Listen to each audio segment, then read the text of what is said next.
If you're having trouble letting go, please watch this video. I think it might be very helpful.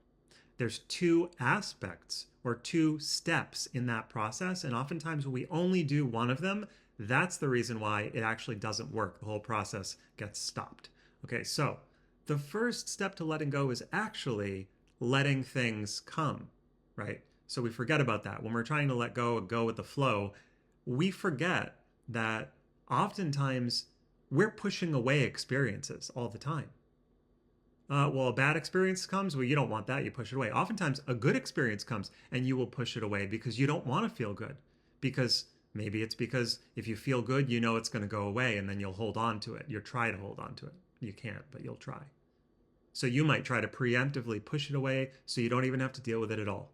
Okay, so for the letting go process to happen, you actually have to let things come to begin with. And there is an abundance of love, positive energy that wants to come into your life all the time, every day, at every moment, right? So, wow, that's actually amazing. And that's a lot. That's really cool. That's really good. So, why don't we actually experience that?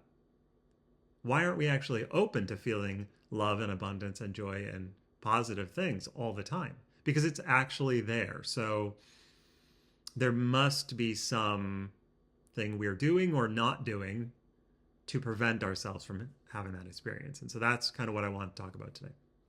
So, step one is recognizing there is all this positive energy that wants to come into your life, not just in general, but specifically for you and to you.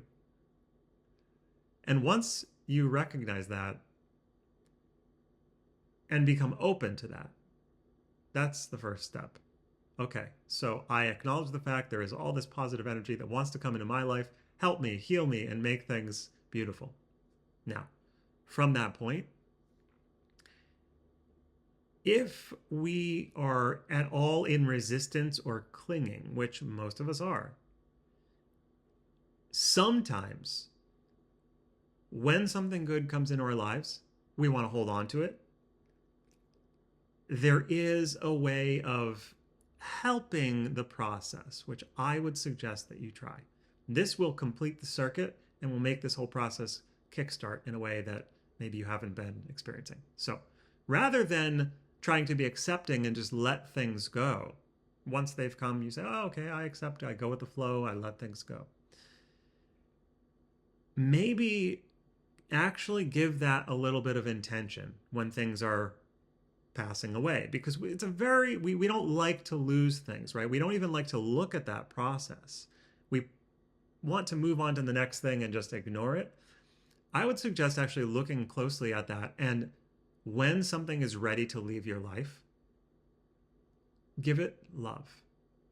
So it's like jump starting a car engine that's dead. You just have to give it a little positive boost of electricity to get that motor running again. And so that's the way that we get stuck, I believe, is we don't actually want to participate in the letting go part of the process. We just want to get the good thing and hold on to the good thing and keep it forever.